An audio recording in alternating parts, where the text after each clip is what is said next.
Hey everybody, Dave here from Charest Studios, and today we're going to be looking at this dual camera trail cam from IZEEKER. It has a day camera and a night camera in it. And IZEEKER was kind enough to send this to me in exchange for my honest review and demonstration of the product. So I'll give you guys a quick look at it here in the studio, and then I'm going to take and show you guys some footage I got, both daytime footage and nighttime footage. So one will be the one camera is daytime and one camera is nighttime. And I'm not going to do an unboxing with this because I got this a few weeks ago and I already unboxed it. But I do want to mention that it comes with 4 batteries. It comes with a card, a 32 megabyte card, and it comes with the strap and the usual mounting hardware with the articulating arm. So it comes with a lot, everything you need already. Battery life also, I have to say, right now is pretty good because I've been running the original 4 batteries. It has an 8 battery capacity, but they start you off with 4. And I've been running it just on the 4, a good 2.5 weeks, almost every day. I think there might have been a couple days when I didn't put it out for the night, but pretty much it's been out there quite a bit. So I felt that the battery life was pretty good. Other than that, let me give you guys a closer look at it, and then let's go to the footage, and then I'll follow up with my final thoughts on this camera. So here's a closer look at the dual camera trail cam by IZEEKER. It's got nice heavy-duty hinges and latches here. Tripod mount on the back. Slot for a strap. Also a hole for a cord. You had to tie it on because you lost your strap or something. It's got little feet on the bottom.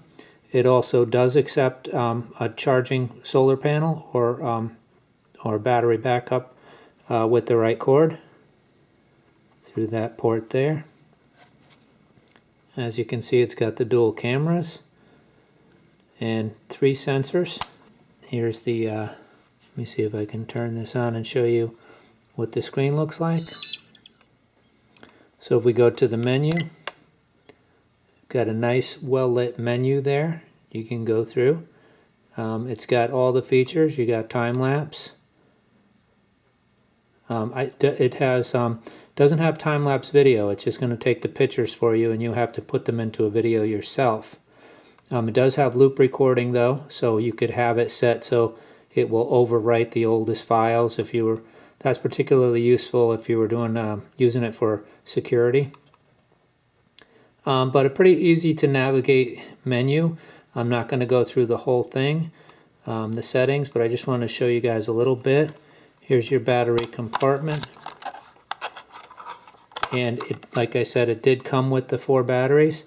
And they have lasted pretty well. I've been shooting this for about 3 weeks, almost every day. I think I've had it out there, and they've lasted. I should have put probably 8 in there, but it came with the 4, so I figured I would just go with that for now. Okay, so here we have a blue jay taking some peanuts. Maybe they're fighting over the peanuts.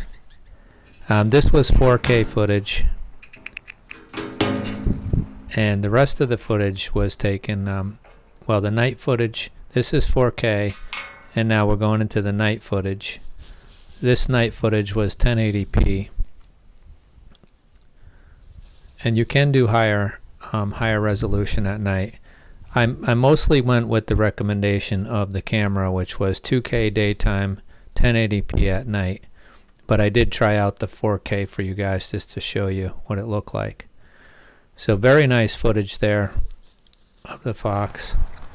Now this possum, I think my camera was a little too close, and that's why the light kind of overexposed him a little bit. He's it's too bright because he's so close to it. He's about 2 feet away from it.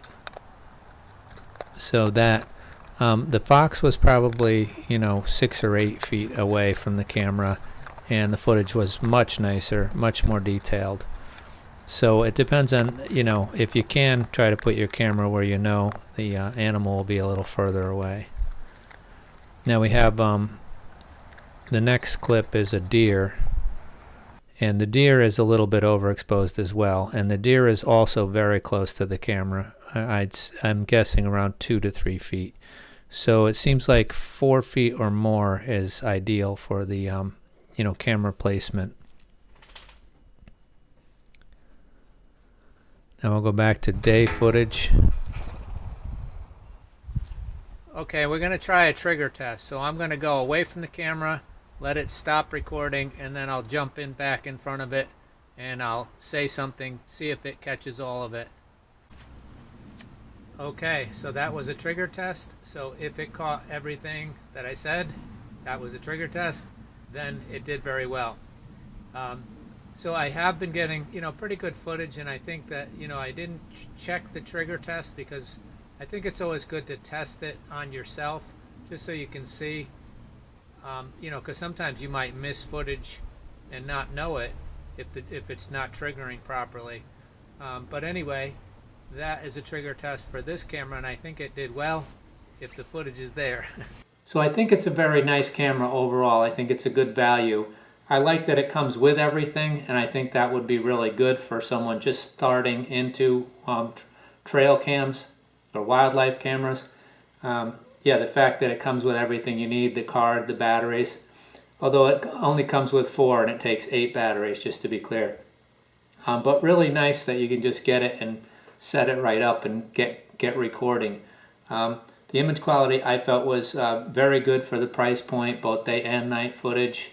You saw that I did have, the possum was a little bit, the footage was a little overexposed, I believe, because I had the camera only like 2 feet from where I put down some kibble and to attract the wildlife. And I think that was too close, and the lights were too bright on the subject. But the fox came out really good, and I had the camera back about 4 feet for the fox. So you want to kind of put your camera back around 4 feet for nighttime footage. Daytime footage, if you watch the footage with the blue jay taking the peanuts, that was only a couple of feet away, and that's fine in the daytime because you don't have the light from the camera on. So guys, I did want to mention that this camera has a Wi-Fi capability, and it works up to 33 feet. I did not try that function out because generally my camera is more than 33 feet away from the home, and also I check my cameras every day.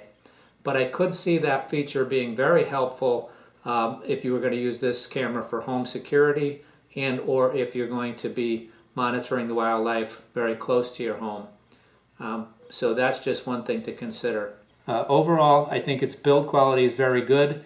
I like that it came with everything, and I felt it's a good value, and it's a nice camera. So that concludes my thoughts on this camera, the iG600 by IZEEKER. So anyway guys, if you have any questions or comments, leave them below and I will get back to you.